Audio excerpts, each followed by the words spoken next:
นี้เราอยู่ในเขาสาวิกานะครับผมป่าธรรมชาตินะครับนี่คือน้ำตกธรรมชาติจริงๆนะครับผมแล้วพอพี่น้องเลยเหมือนนี่ห้ามวะนี่คือน้ำตกธรรมชาติจริงๆนะดูดิ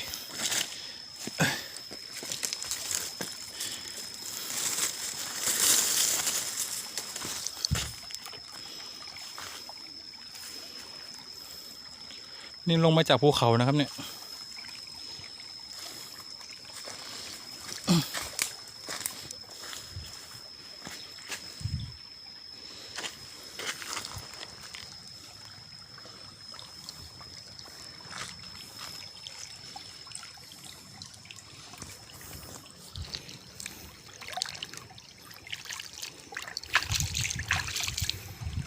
น้ำเย็นเจี๊ยบเลย